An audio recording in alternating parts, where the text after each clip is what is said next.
Okay, I think whoever will join us after this point will miss a few minutes, and I will shortly give the floor to Wendy and just a short introduction and a few remarks about the format of this meeting. So we are very grateful to Wendy for agreeing to talk to us. Wendy is the Executive Director of the TriFaith Initiative, a very unique project in Omaha that has Muslims, Christians, and Jews worshipping on the same compound. So you could say that they share the sacred space with each other, and Wendy was one of the founding members of that initiative, and she will talk to us about what they were able to learn about creating a space for developing interfaith relationships and understanding. So the format of these meetings is such that the speaker talks for 10 to 20 minutes, and then the conversation follows. You can, of course, ask questions. In fact, you are, of course, encouraged to ask questions, but you may also speak your mind. You can say something, share an experience or a thought that you believe is relevant to what we are discussing with each other. So you are encouraged to do that. And the way it works, because we have quite a few participants, I ask you to raise your hand. Zoom has this feature called raise your hand. And when you move your mouse, you can see the black bar at the very bottom of your screen. There you have the icon participants. When you go there, at the bottom of the new screen that appears, you will have an option to raise your hand. So please do that, and then I will call you by name. You can, if you don't find the option, don't worry, just write to me privately on the chat, and I will also call you by name. And then you have to unmute yourself, because for some reason Zoom doesn't allow me to unmute you anymore. So you will have to do it yourself. And this is basically it. So once again, many thanks to Wendy. And Wendy, I give you the word. Thanks a lot. Good morning. I'm in Omaha, Nebraska. It's 8 o'clock in the morning here on a Sunday, which is not a work day for me. So I appreciate the opportunity to get an early start. And I had planned to spend my day gardening after this, but it's pouring rain. So I guess I have other plans now for the afternoon. I'm excited to tell you about our journey. The TriFaith Initiative started in response to 9/11. So what happened is the rabbi of congregation of Temple Israel, which is a Reform congregation in Omaha, it was established in 1871. So that congregation of Jewish people has a rich history of being in relationship with the religious other. As a matter of fact, our founder, Julius Mayer, documented that he was a trading partner with Standing Bear, a Native American tribe. And so when 9/11 happened, we had relationships with Christians and Muslims in Omaha. And he and a number of other members of the Omaha community went to the mosque to stand in solidarity in fear of vandalism. And what they did by showing up was particularly important in terms of how we believe interfaith relationships work.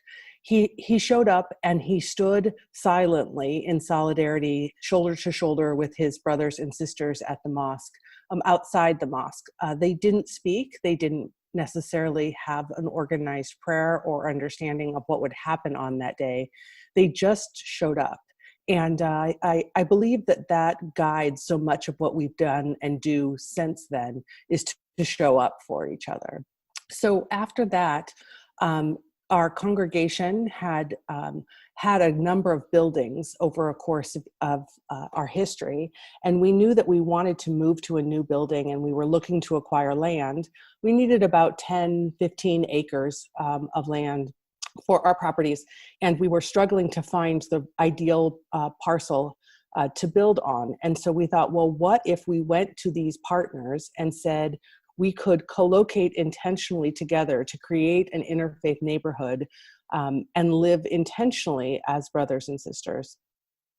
And the members of the Muslim community had been in and out of relationship with our synagogue over about a decade, because as the leadership of the mosque would shift and the spiritual leader or the lay leader would be more or less from different countries and different origins and different cultural backgrounds, would be more or less interested in being in dialogue with Jewish people, we would struggle when there was a transition of leadership. And in fact, we had an experience where we had gotten a grant to do programming together, and the leadership shifted at the mosque, and the new leadership was no longer interested, and we lost access to that $10,000 to do programming together. And so a number of lay leaders from the Muslim community in Omaha decided that they would form a new mosque with the intention of interfaith relationship being core to their mission. And that happened in 2006. So in 2006, we knew that this Jewish congregation and this newly formed mosque was interested in looking for land together, and we thought it would be a beautiful coming together of the Abrahamic traditions if we could find a Christian partner. At that time, we went to the Catholic diocese because the religious landscape in Omaha, Nebraska at the time was 25% Cajun, was in the middle of a leadership transition as well, and they declined the opportunity to participate. And we ended up going to the Episcopal diocese and asking if they would join us on the journey. The Episcopal diocese then was a partner with us for 9 years. And during those 9 years, we looked at a number of sites, and we met regularly to talk about how we might come together. And we established a memorandum of understanding. In that memorandum of understanding, the most important document is that each organization, each faith institution is autonomous, and that we were not looking to blend our faiths, but we are looking to acknowledge that we each have our own way to have a relationship with God. We each have our own rituals and traditions, and that we would respect and uphold those, including no proselytizing. And that has become very, very core to our mission, is that we know that anyone who comes to participate is free to express their religion in their own way, and that we have tremendous respect for the fact that there's more than one way to experience faith. And so that memorandum of understanding was established in 2006, which is 5 years then after 9/11, and we started to look for land together and to deepen our relationships with each other. Excuse me, we ultimately acquired land that was a golf course. The golf course was initially a country club. The country club was exclusively for Jewish people because Jewish people had been excluded from other country clubs, golfing club. And at the time, those kinds of clubs in the United States were segregated by religious understanding. And there was a test to that. And as America, I guess, became more secularized, the golf course was less successful because Jewish people were allowed to belong to golf courses other places. And so they came up for sale, and we were able to purchase that land. So there were 38 acres. There was 126 acres of the golf course that came for sale, and we each purchased an individual parcel of land so that we each own our own land, and we each have the opportunity to fundraise to build a new building on our land, including a synagogue, a church, and a mosque, as well as an interfaith center. So we call the TriFaith Initiative, which is a nonprofit 501c3, is the overall organizing entity, and it is governed by 5 representatives of each of the faith congregations, as well as 10 members at large from the community, so that we have both a congregational centered mission in that our goal is to uplift the relationships between the congregations, but it's also to have a public centeredness, that we acknowledge that if what happens as this model of interfaith collaboration only happens in Omaha, Nebraska, it is good, but if we're able to have a reach and do training and teaching and be a resource beyond Omaha, Nebraska, what we're acquired these parcels of land, 4 different parcels, each a little bit different in size based on the needs of the congregations. The Jewish congregation was established so long ago, it was the largest, so it had over 700 family units members. And just as a course of information, there are about 8,000 Jewish households in Omaha.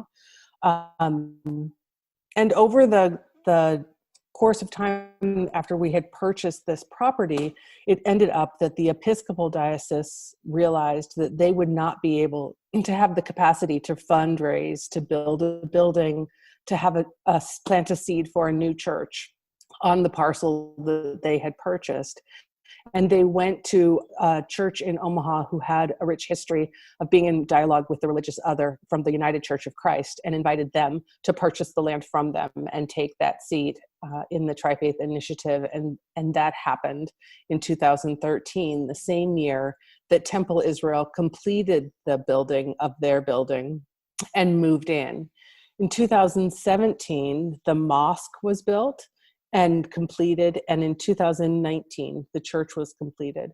We also built a bridge that connects all of our buildings to each other, both literally and figuratively. It is a circle bridge. We call it Abraham's Circle Bridge. And the golf course, by chance, happened to have a creek in it that was called Hell's Creek. And we didn't make that up. From its origin, the creek was called Hell's Creek, and we were able to build a bridge over Hell's Creek, and we've remained calling it such. This year in July, we'll open that Interfaith Center, the TriFaith Center. So the TriFaith Initiative is the 501c3. The TriFaith Center is the 4th building or Interfaith Center. And then we call the TriFaith Commons is the 38 acres that houses all of the faith institutions. So our mission for 13 years has been to co-locate. However, as of July 1st of 2020, we will have completed that mission. And there are not very many nonprofits that I know of that could, in a decade or a bit more, be able to check the box to be able to say that we have completed our mission. Now, that doesn't mean that we have completed all the work that is to be done. And so our new mission is inspired by Jewish, Christian, and Muslim congregations. We cultivate inclusive environments to build relationships and understanding. And we have broadened that mission to realize that while we'd like to be a model, a resource, and a trainer for interfaith work, we realize there are other sectors and opportunities where people come into relationship with the religious other, in particular in the workplace, and that we would like to inspire people in their workplace to bring their whole selves, their authentic selves, including their religious identity and however that intersects with their other identities, into the workplace. And we live in a particularly conservative place, and so inviting that conversation, especially for the Jewish congregation and the Christian congregation, which are more progressive in their leanings, it's a difficult conversation. And so we are looking to train people about how to have a conversation with the religious other in the workplace. We realize and have been invited into conversations in schools, in prisons, in healthcare. And there are a lot of places where these conversations are not happening, and this investment that we've made in bricks and mortar has an opportunity to be translated into human capital.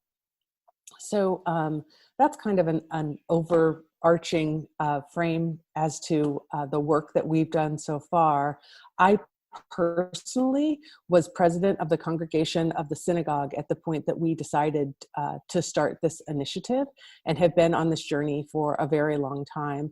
As a point of reference, I told you the congregation is 150 years old. I was the fourth woman to ever be president of the congregation and the youngest. And so I sat in this role for a long time. I was responsible for fundraising for the synagogue, which was a $25 million project. The entire TriFaith Initiative has raised $70 million to be able to build these 4 institutions. And we are now still fundraising for our operating, but have about no mortgage on any of the buildings. So we've been tremendously successful in getting energy behind our initiatives, and believe that, particularly in light of so many things that are happening in the world right now, our mission is more important than ever, that we would like to move forward the energy around religious freedom and religious pluralism, and help people to understand that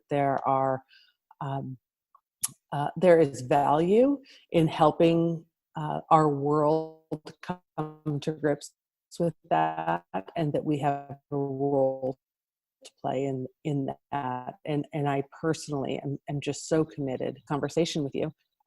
I'd love to answer your questions. I'm sure you have many.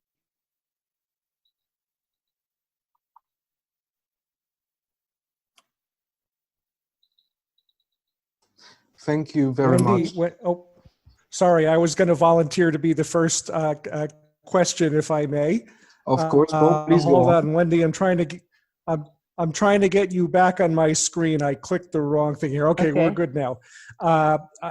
Until about, I guess about 16 years ago now, I was a corporate consultant for Fortune 500 companies. And when I started that part of my career, I decided I would wear my kippah. In other words, I would look identifiably Jewish. And it led to many very interesting encounters, exactly the kind of interfaith encounter in the workplace that you were discussing. On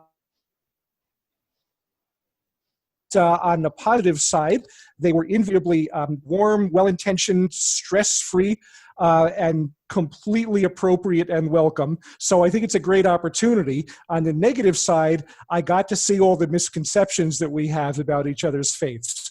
I think that this is a brilliant idea that you've come up with. I don't think it's happening much in corporate America. And I think it would be something that probably many corporations would welcome. So I'd just like to hear a little bit more about those guidelines and how you went about it. It's a very interesting idea to me. I didn't think at the time of doing something like that as a rabbi, because I was just trying to keep my head down. But now I think you've really hit on something, that can take off and can serve an important role. So I'd just like to hear more. Sure. So the curriculum that we're establishing has 3 important components. One is, what are the legal issues around the federal and state obligations for religion as a protected factor? And how can we teach people what accommodations they are required to make for their employees is first. The second is around inclusion. That it's one thing to hire a diverse team, and certainly there's a lot of research behind the creativity that diversity in the workforce brings to a team. But if you bring on a diverse team and you don't invite them to be their authentic self in the workplace, then, or even to understand how they're using those tools in the workplace, then perhaps that's not creating a sense of belonging. So inclusion without belonging isn't inclusion.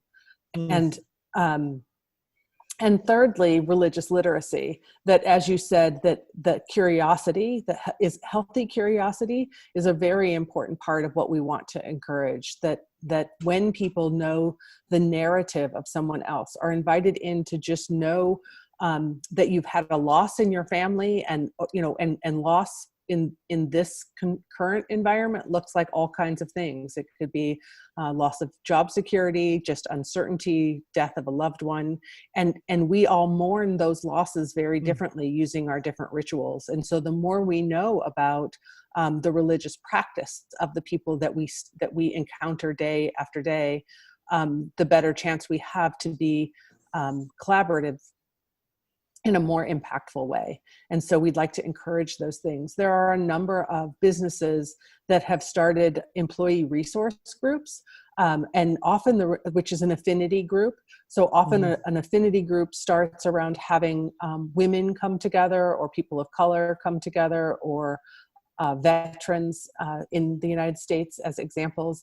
And so there are a number of companies that have started either single faith or interfaith ERGs, employee resource groups, so that employees can come together for common action within their workplace.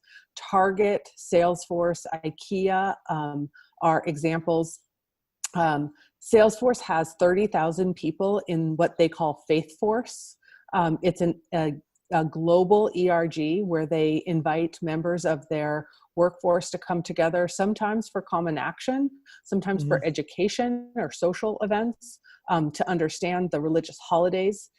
And then these businesses are translating some of those into what they call business resource groups. So Target, as an example, which is a big retailer in the United States, they'll use their employees who are of different faiths to understand how to best serve their customers within that category. So if they would perhaps want to serve, to sell halal food or a hijab, then they would be best to use their employees who are Muslim to understand how that product line might best serve their customers.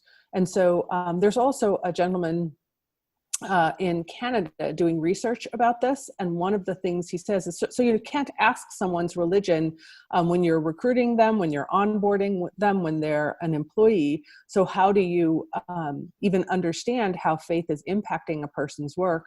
Well, he did research where he said to someone, could you tell me about a challenge that you've had in the workplace?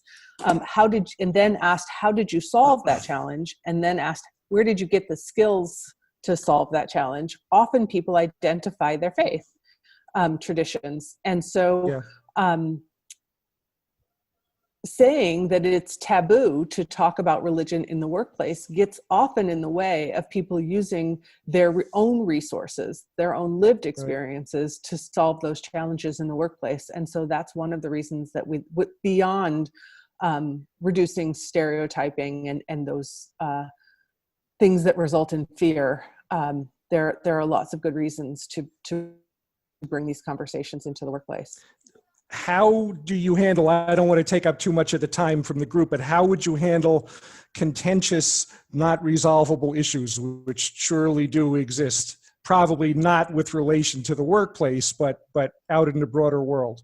So the most important or maybe sometimes with relation to the workplace, you know? Right. So training around perspective taking. Doing training around how to have intentional listening and making space, particularly the research, the neuroscience tells us that unless the person from the marginalized population has a chance to both tell their story and be heard, that change doesn't happen. That if the person in the majority has the opportunity to tell their story or be heard, less changes in terms of actual behaviors. But if people who are the minority in the situation have a chance to feel both heard and understood, then there is an opportunity for greater understanding. Good, thank you. Thank you very much, Wendy, for sharing those insights. And I got a message from Janvi that you would like to add something to the question of Bob. So Janvi, please, if you could unmute yourself. First of all, thank you, Wendy, for joining us on Sunday morning. Thank you so much. Just to add on Bob's question, how do you think that children in this age of 18 to 35, or like the young adults, how this initiative can help them bring together from all community, like how they can do that? So in the United States, the religious landscape shifting. I believe that's true in Europe and other countries as well. And for me personally, my children are in their 20s. Well, I guess I have a 30-year-old too, just recently. And when we talk about their engagement in the faith community, and you know, I've been very involved in the faith community their whole lives. And I'm not certain that I would say that I identify as a very observant person. If you were going to question that I do not keep kosher, I'm Jewish. I identify as Jewish strongly. But if you were talking about the intersection of my identity, I am an activist. I am a woman. I am, you know, I am a mother, a wife. I am, and I am Jewish. My parents would lead with that identity of Jewish first. It was their only choice. They lived around Jewish people. They worked with Jewish people. They only gave to Jewish causes. The intersection of my identity is very important to me, and even more important to my children. And they may care about their faith, but and practice their faith, but different than the generations that have come before them. So as we see the religious landscape shifting, I believe there are a number of people who are in that 18 to 35 category who are seeking a community of meaning, but not necessarily their grandma's version. And the TriFaith Initiative is a very interesting opportunity for people to realize that this intersection of identity is important, and that we can value in a very peaceful way that there is more than one way to have a relationship with God. And so what we're doing is celebrating diversity, equity, and inclusion, and that translates into how we celebrate that for those other intersections of identity. And that's particularly powerful for that generation that you speak of. Right. So what kind of, when we say about the interfaith dialogues, or when you are saying that one should be heard, so what kind of opportunities you provide for the youth group to be heard of, like when they are... So we have a number of programs for young professionals that we call crucial conversations. And in those conversations, we speak to that if you've met me, you've now don't know anything more really about Judaism, you know a bit more about one Jewish person. And so that part of religious pluralism is to realize that my Judaism looks very different than my rabbi's Judaism. And so we try to have conversations around belief, behavior, and belonging. And that if we invite people to talk about those three categories, how their values and their morals and their beliefs line up with their practice, then we have this opportunity to hear about what happened in their childhood, what speaks to them about their faith right now, what they're struggling with, what text within their own faith they're uncomfortable with, and what they pull strength from. And we really are looking to invite people in to share each their own narrative around their faith experience. Thank you. Thank you very much, Wendy. I think what you said, especially about the mosaic of identities being different for younger generations, I think this is familiar to certainly people in Europe, in our religious communities. And now, Pascal, you indicated you wanted to speak, so please unmute yourself. And yeah, Wendy, thank you very much. Very interesting to hear about this cooperation in this on this level. I have three short questions. First is, are there any commitments from the TriFaith organization in schools or maybe in primary schools? And what do they look like? Do you get connected to the really young people? Then are there other faith groups joining you at the campus? And what are the core questions of research you are doing? And is the research at the campus, or is it outside of it? Yeah, thank you. Thank you. So each of the congregations has a supplementary religious school, as well as teen groups. To say that we have integrated this work in either of those things would be overstated. I believe within a generation, so perhaps even in our next decade of work together, we'll do better at that. And mostly that will happen through family engagement, as opposed to dropping children off and making them in relationship with the religious other. And so families, by example, showing up together for the programming that we have of a picnic or potluck meal and the dinner table conversation that happens in homes that have intentionally chosen to be part of this initiative will impact that generation. At the same time, we've been invited into schools in the local area to impact their policies about being, for example, to help them understand how to serve their Muslim students during Ramadan. And we had the public school system here had, for the first time ever, sent out documentation to their entire staff about how to best support students who were fasting during the month. And then we're not in school now because of the virus. So we didn't get to see the impact of how that policy this year might have impacted those communities. But, you know, I don't think I'm ever going to be able to wake up any morning and say that this idea that we have of creating inclusive environments or social cohesion is going to be a box that I get to check anytime in the near future. But these little pieces where we're invited into school curriculums, where we're invited to have conversations with broader groups of civic engagement, I believe those are the things that will impact that young generation.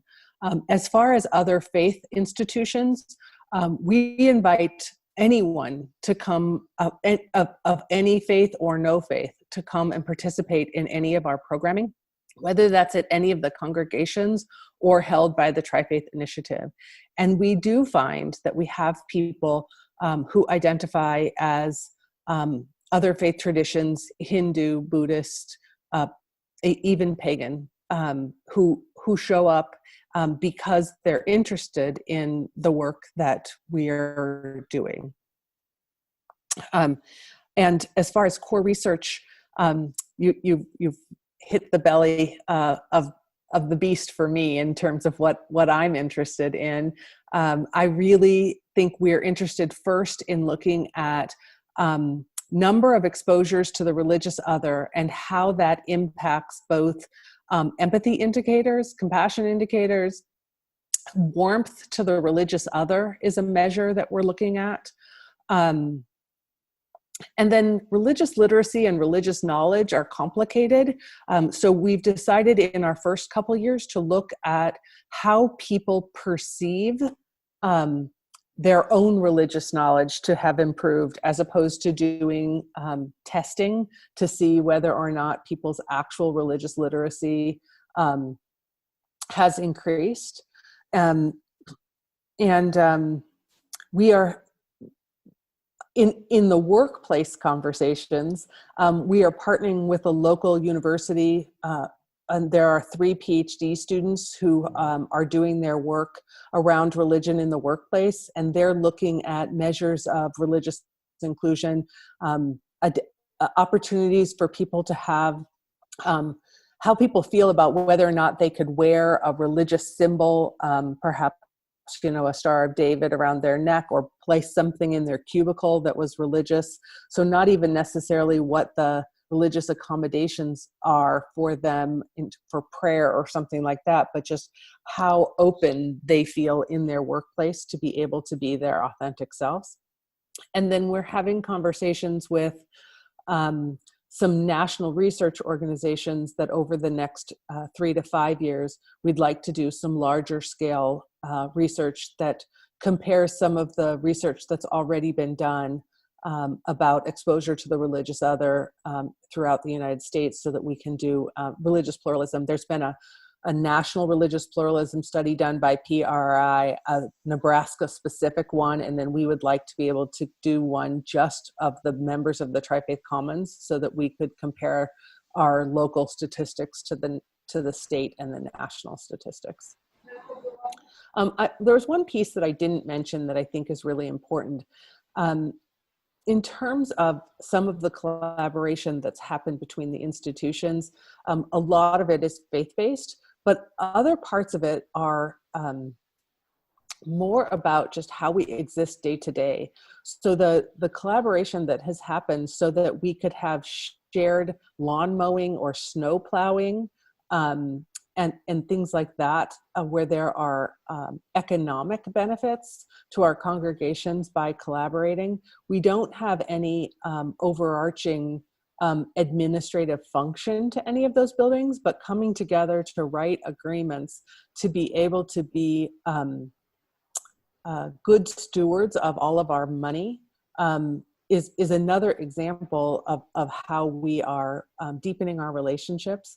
And then can we use like a shared calendaring system so we can understand to not program over each other and be able to invite each other into our programs? Calendaring is really hard. And so we have purchased a calendaring system that we can all put our information in, and we can, over the course of this year, we're working to identify like different icons or tags on that, so that if you are Jewish, but you'd like to be able to come to an educational series at the church to know whether or not you're welcome to attend. Are children welcome? Will halal food be served? And there are a lot of kind of nonverbal signals that we can give to each other that invite us to participate in each other's daily rituals. Thank you very much, Okay. Wendy. Lucas, one last question. How do we get access to the results of the research? So I'm sure we'll be publishing, at the point that we get that far, but please follow us on our newsletter, and feel free to reach out to me personally anytime. I'll put my email in the chat. Thank you. Thank you very much, Wendy. That's very, very kind of you to do that. So now I will ask Mr. Gurpreet Singh. Please unmute yourself. Yes, thanks for giving the opportunity. Indeed, a lot of information and a very interesting project. And from the last questions from Pascal, I wanted to know one more thing on this interaction between the different faiths. So you're inviting each other, and does it actually, do people then interact as well? Is it, so the opportunity is there, it's given, but Yes. do they actually come, and how much interaction is there? And are there actually any shared premises as well on this bigger premises, which is used by everybody together? That would be my question. So this TriFaith Center that opens on July 1st, and that's intended to be a shared building. We have a community garden and community orchard that last year produced over 500 pounds of produce. That's a shared initiative where people from all three congregations come together to plant and tend that garden and give all of the produce that comes from that to food insecurity. There's an annual picnic and an activity that we call Neighbor to Neighbor that is three families, a Jewish, a Christian, and a Muslim family, come together for meals in each other's homes or outing to the zoo or whatever they decide to do together. So I'll be honest, the leaders, the lay leaders and clergy leaders of each of the congregations have deep friendships, and they rely on each other for spiritual strength in addition to camaraderie.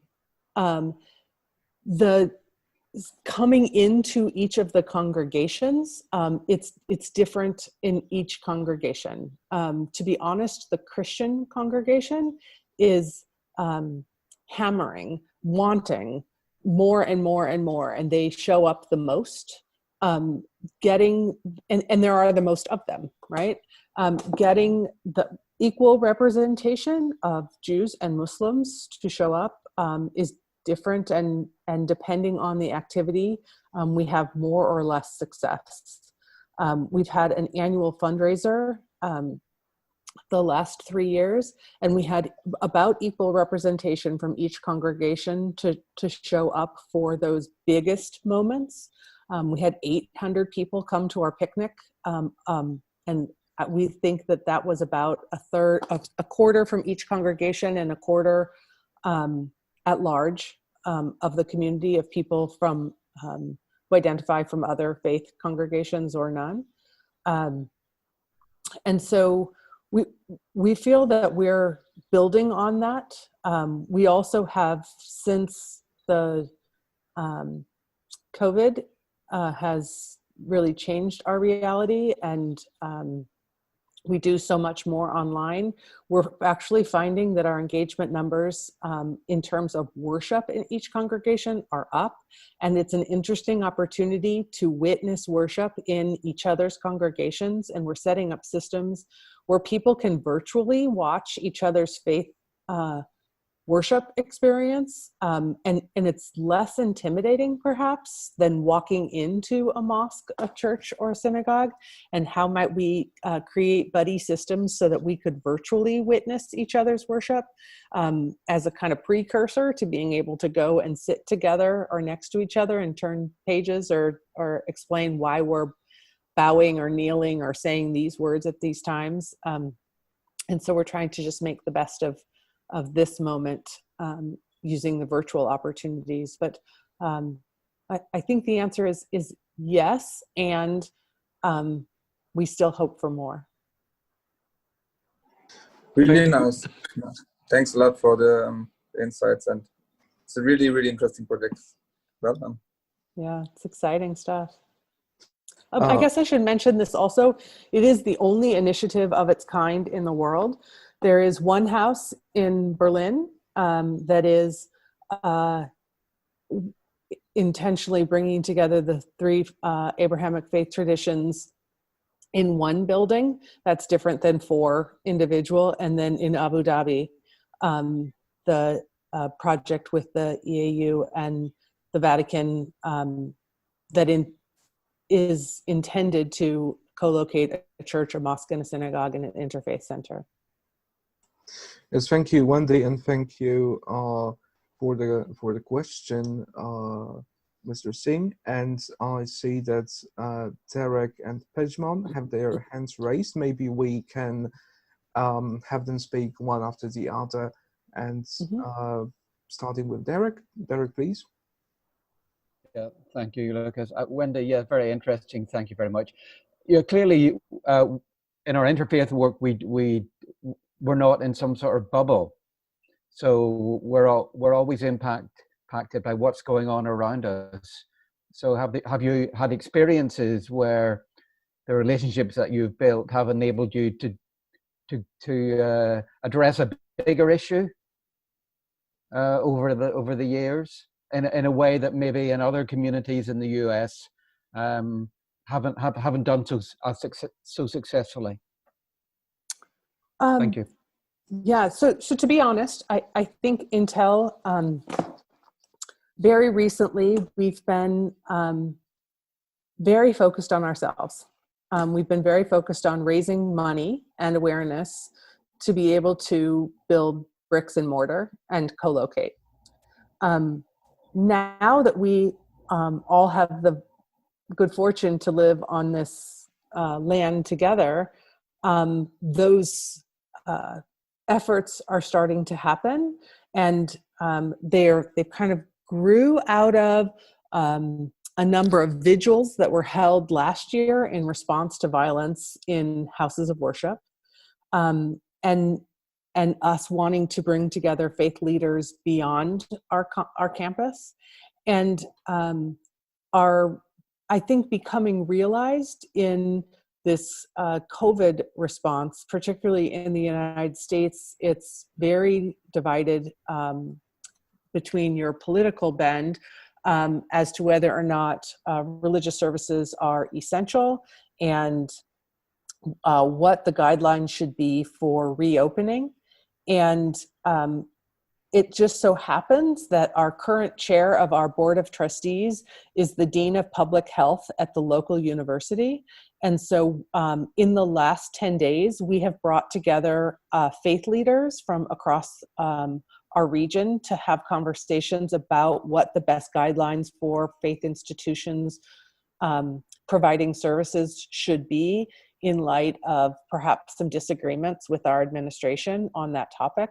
And so we are coming out with our own guidelines for how faith-based services should consider opening, or what triggers might suggest that it's an appropriate time to open or close back down based on if there are waves of changes in numbers. And so I think that's one of our first great impacts beyond serving our own needs that we are looking to have. And we've been able to work with local law enforcement, elected officials, and the health department, as well as our university, on establishing those guidelines. Similarly, in the US, and I believe other places, we're acknowledging that the virus is impacting marginalized communities at a different rate that it's impacting the majority of the white community in particular. And so how can we as faith leaders have a different response to, we have a number of meat packing plants, and that industry in particular is very vulnerable to the virus. And how can we use our position of power to help to influence better conditions for those workers? Yes, thank you very much, Wendy and Derek. Pejman, please unmute yourself and speak.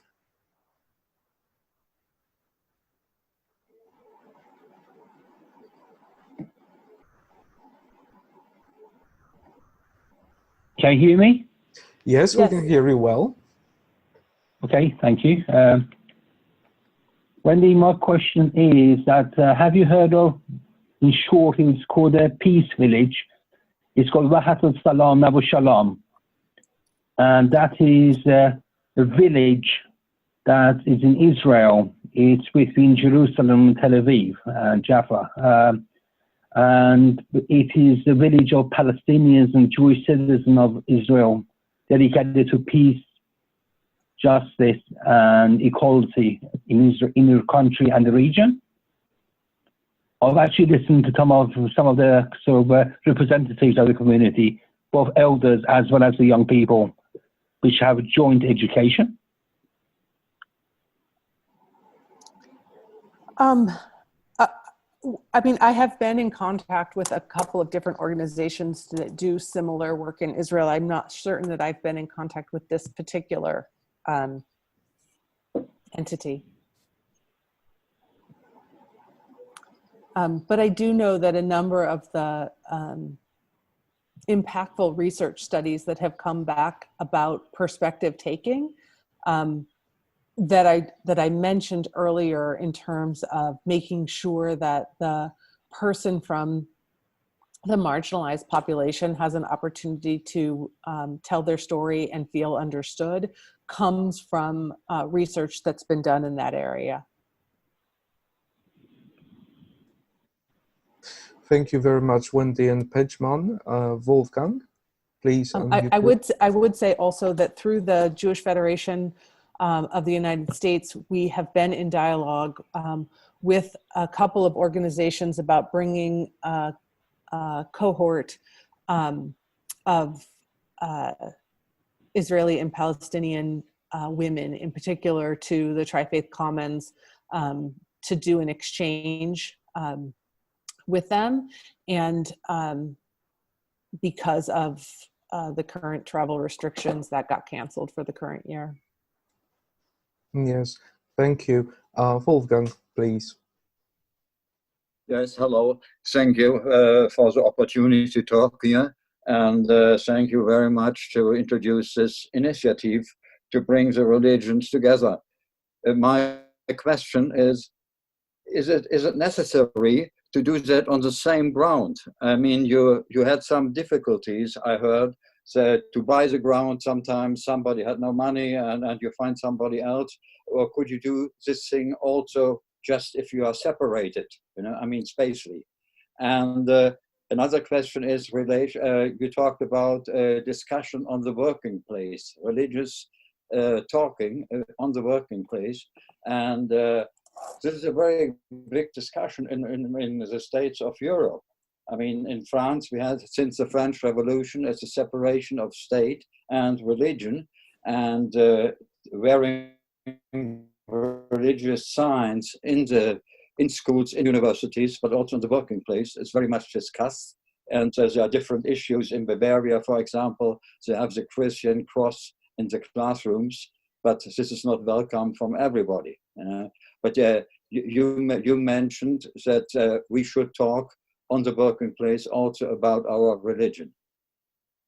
Thank you. This was my two questions. Mm-hmm.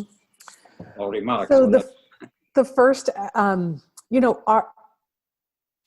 our mission since 2006 has been to co-locate, and we did that because we believe that the intentional co-location, the living next door to someone, changes your access to them, that how you might feel about a person who is other to you, if they are your neighbor and you daily have an opportunity to hear their narrative and to know what's up with their kids, right?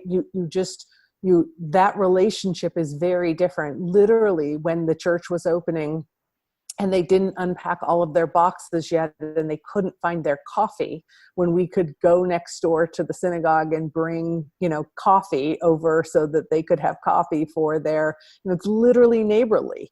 And that kind of relationship is just different because of not just proximity, but access and intention. So do I think that you could have healthy relationships, dialogue, exchange with religious institution, a mix of religious institutions? Absolutely. Do we know that there are, where people already come into relationship with the religious other, faith institution isn't actually the place because it's very siloed, and we only go with people who are like us generally when we go to church. And so as you mentioned, there are lots of other places like university, civic engagement and such, where you might less intentionally show up with the religious other.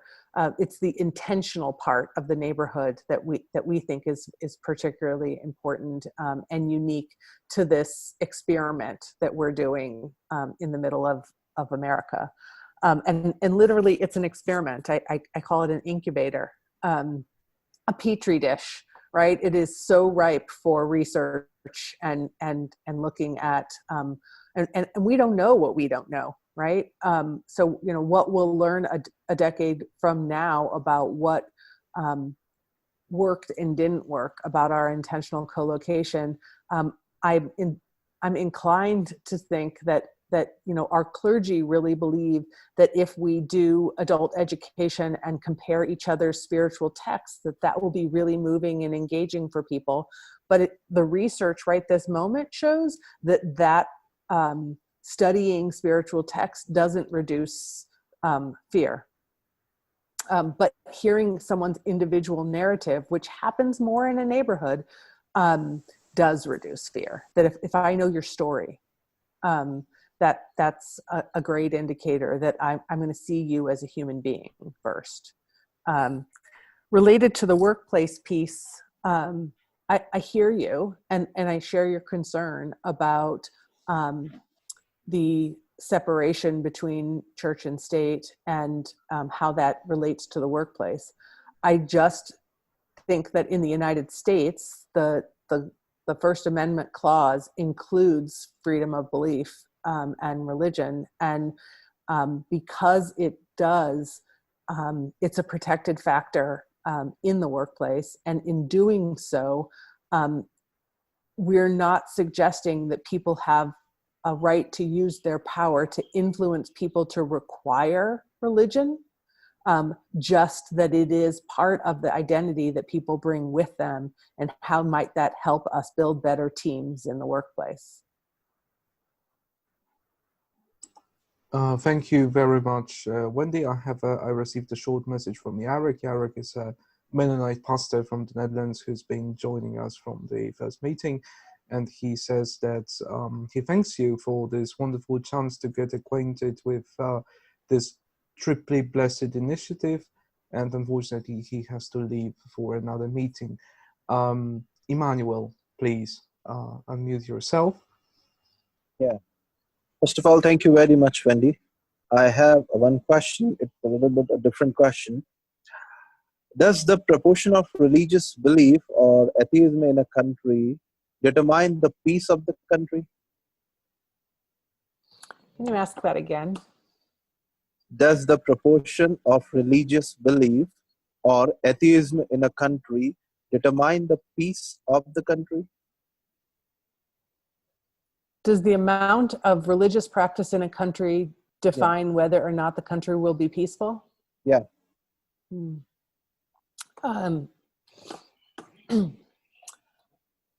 That's a big question. You know, I guess I'll turn it upside down a little bit to say that I believe that faith institutions, faith leaderships, and each individual have a responsibility to create safe space towards the goal of peace.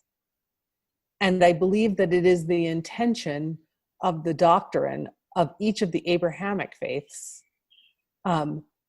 to celebrate that each individual, all of humanity, is created in God's image, and that in doing so, we all have a responsibility to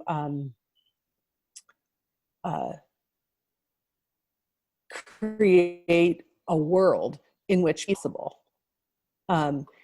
Now, being faithful, you might assume, would bring people to that peaceful place. However, in each of our texts and each of our teachings, we have really found that there are texts that we don't like within our own within our own sacred texts that perhaps puts the needs of our own people ahead of the needs of all of humanity.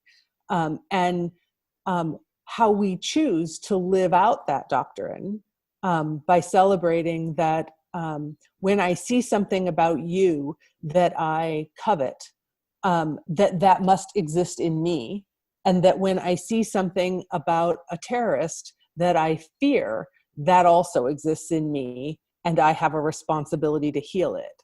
And so if we move forward with that understanding that there's a lot of work to be done out there to move towards peace, and that I personally, my dad says, watch the pennies and the dollars will fall. And while I appreciate that that's an economic value, I believe that every small act towards peace adds up. And if we don't worry about the big capital P piece, and we worry about what our little piece of peace is each day, each moment, we'll get there. Yeah, thank you. Thank you very much. Thank you very much, Wendy and Emmanuel. I see no raised hands at the moment. Again, if you can't find the option, please just write to me, or you can. I see that Surendra Brown unmuted himself. Maybe you want to speak, sir? Hello, can you listen to me? Yes. Okay, Wendy, thank you very much for the nice information, for the great work. and I wanted to know more about it. And second thing is, what is the impact of this project in national level or internationally? Second thing is, I see a problem in the social media, lot of hatred about other religious faith, other religious groups is being done. And it is a lot of aggression, lot of negativity. How do you face this challenge there, and how to face this challenge positively? That is the second thing. Third thing, please, have you done some charity work during this COVID pandemic? Together with 3 groups together, TriFaith group has done some charity work together. So the first question was international. Impact. The last question was charity. The middle question was, remind me. Yeah. First was, how is the impact of your project or work nationally and internationally? Second thing is, are you working with the other religious faith apart from Abrahamic faith, other faith? The important question is social media. I see on social media a lot of hatred, negativity, and aggression about other religions, and that is a big challenge. How we can face it, and how can we turn it into positivity? So in terms of internationally, we participate in United Religions International and Religions for Peace as a partner, but have not had a broad reach in any of those organizations, and other than attending some conferences and having me personally having exposure to that network, the TriFaith Initiative has not influenced outside of the region to date. Related to our use of social media is an important tool for us, and I think it's very interesting for me personally. I use a few different platforms to send me notifications about keyword searches and things that are happening globally on Twitter and Facebook and other platforms, so that I will be knowledgeable, and we can use that information to share and educate our followers about work that is happening or topics that are important that are happening in our Supreme Court or our national conversation around religious freedom, as well as those things around behavior and belonging. So what are the lived experience of people who are of the Abrahamic faiths and others, so that we can use social media as a resource and education. But we do know that we have a number of followers who don't spend as much time on those platforms as others. And so as far as our local campaign, we're looking to increase more door-to-door, individual-to-individual conversations, and use our ambassadors to be able to spread the word locally. I imagine those things are true on social media as well, that the people who are our top fans help us to disseminate the word further. We have lots of checks and balances in terms of how we regulate those conversations. We choose not to engage in any confrontational or hateful dialogue using any of our platforms. So if someone puts nasty grams on any of our comments or such, we just don't respond to those. And because I spent much of 2019 writing public statements condemning acts of violence around the world, we've made a decision as a board to no longer do that. And because condemning other people's acts was taking up all of our airspace, and we decided we would like to be proactive instead of reactive.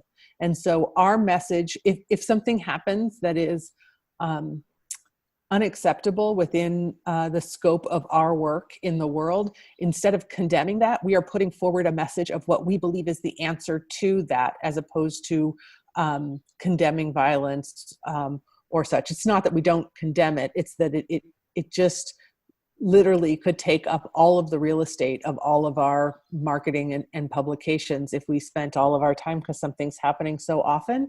And in addition, you know, when there was the episode in New Zealand and then Sri Lanka and such, all of those things were taking up so much of our space. And if we were to, when we made statements on those things, but we weren't making statements about what was happening in China or other places, then how short-sighted are we? And what's the indicator? Does it have to impact 40 people or 400 people or 4,000 people for us to decide that this is something we're going to take a stand on?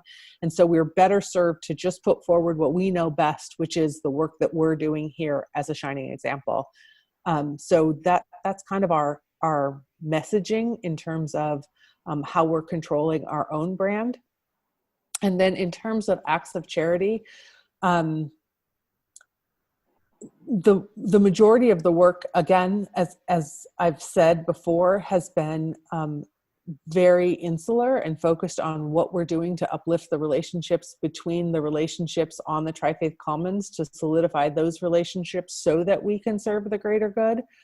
Our garden and orchard is a great example, as is our messaging around our response to the coronavirus.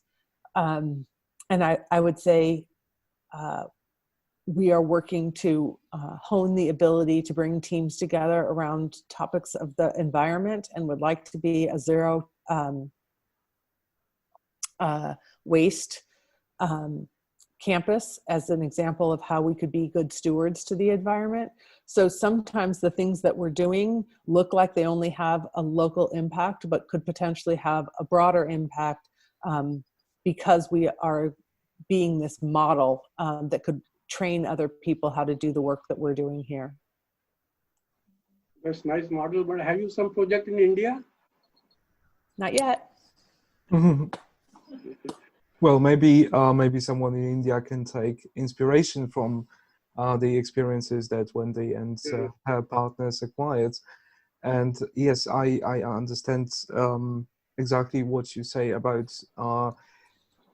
condemning other people's actions, being able to take basically your whole, well, your all the time and all the room in your social media and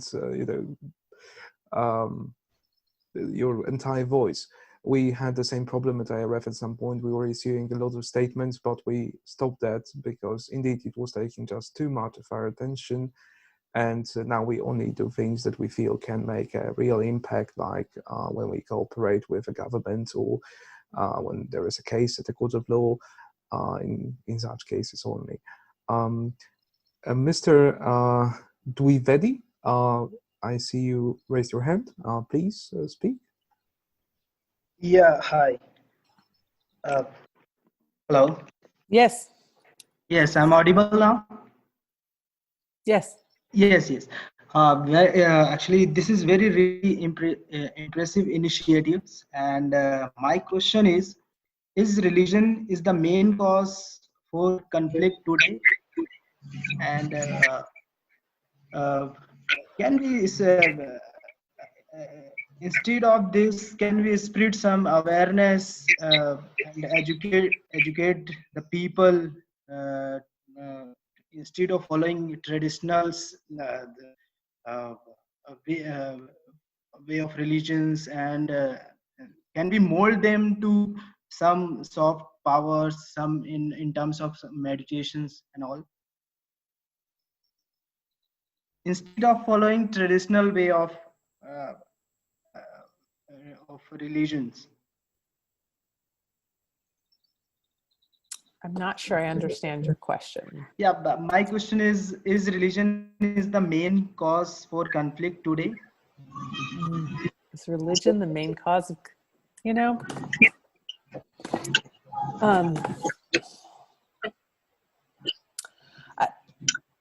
I think religion's taken a bad rap for that.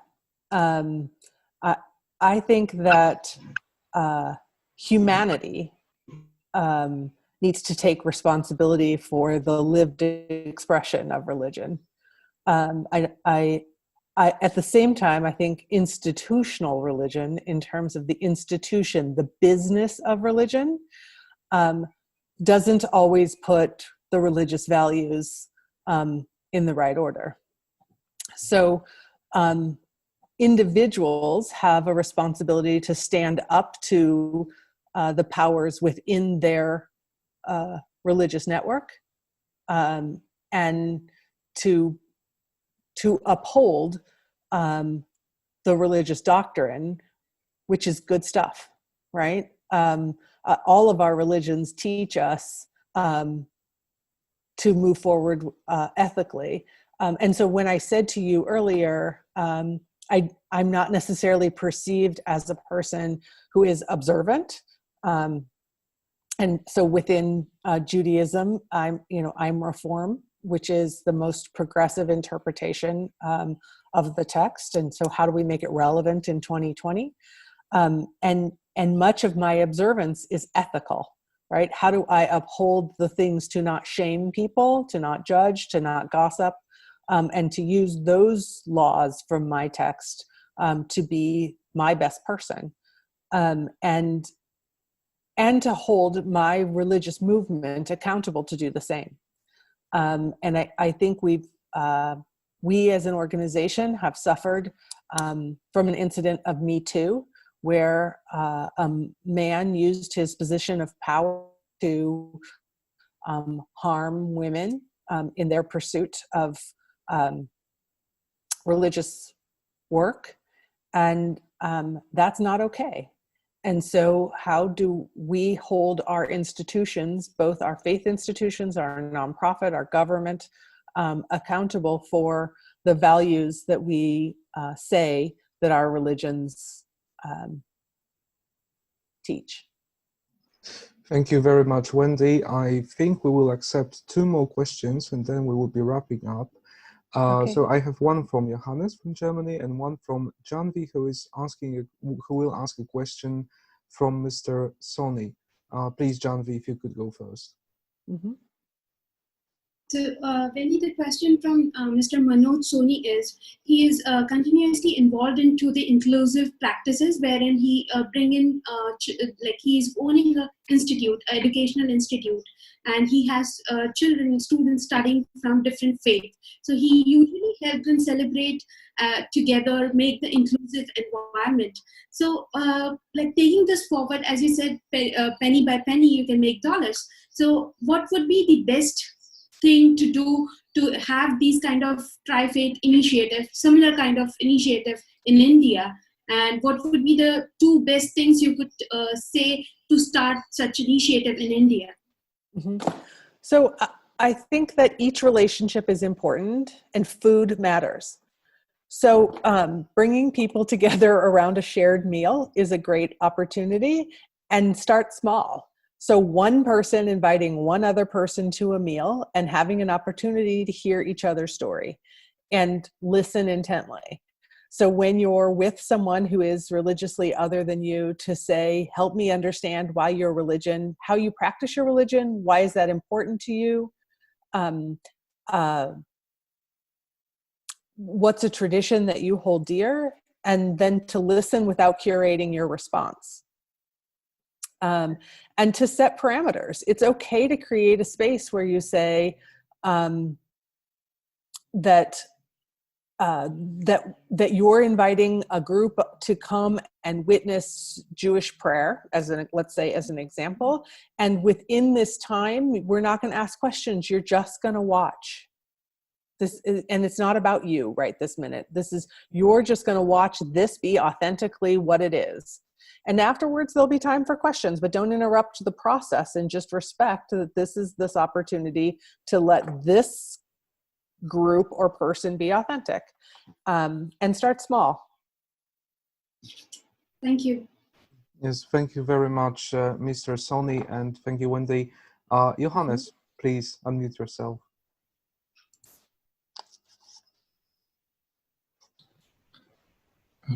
Okay, so I hope I understand you right, but I thought you say that there's there are more than one way to believing in God.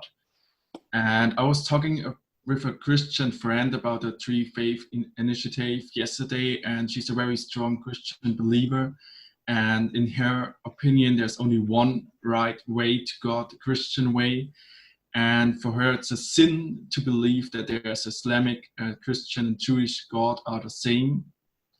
So how would you talk with those kind of believers, and how do you integrate a child in your community if the parents are that kind of strong believers, Christian believers? Yes. That's real, right? And so I think the best thing to do is to start, as it sounds to me that you already have, with this person and say, help me understand why you feel so passionately about what it is you feel. And then listen openly without curating your response, to why she feels as passionately that her way to God is the only and right way. And then ask the same in return of her, to be able to hear a story from a person who has a different understanding than her, and see if she might be able to hear any truth for that person in their narrative. Do I think that it's important that we change people who come from a Christian evangelical belief that salvation is the only path to that afterlife? I'm grateful that that works for them, and I hope to be able to create space where they can at some point hold space to just not hate, right?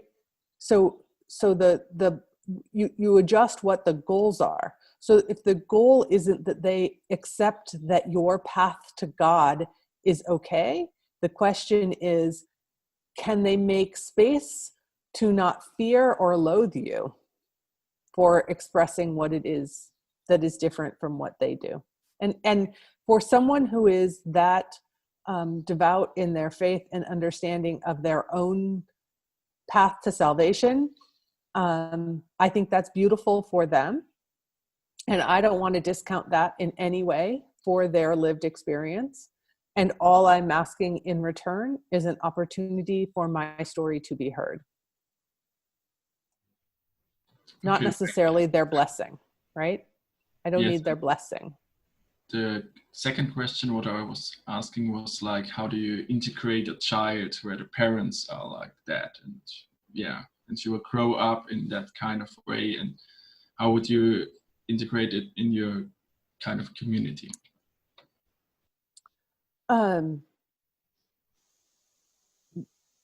Well, I mean, I've heard a lot of stories that go both ways on that, on the outcomes of that. I think that I'm hearing that this person that you're talking about has strong faith, and I hope that that strong faith believes in the value of each human being, and that we can help to express that as long as it doesn't move to scapegoating or hate, is the most we can hope for, right? And so I think you do your best to celebrate that their version of their religious expression is beautiful, and that you hope that someday they'll be able to hold space for people who are the religious other. Thank you very much. Mm-hmm. Thank you very much, Wendy. And I have a question to you, actually. I was the moderator, so of course I didn't want to abuse my power, but if I may, I have a question of my own. Namely, you have this great experience working with people from different faiths and having friendships with them, hearing them on a daily basis and knowing what worries them, knowing what their concerns are. What would you say is currently maybe in the United States or in your immediate region, the most important threat to religious freedom or topic related to religious freedom? It doesn't have to be a threat. It is maybe a way that religious freedom is being abused. It can be too. The United States, it's all about the political divide.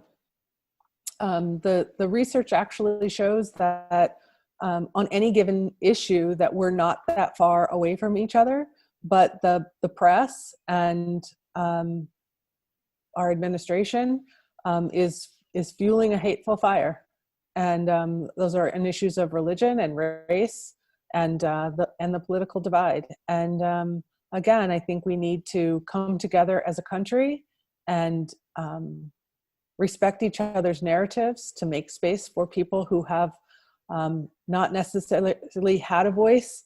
I'm not sure, I imagine you're all familiar with Eboo Patel, who is interfaith leader in the United States on college campuses. You know, he says that we're not looking for the melting pot, we're looking for the potluck.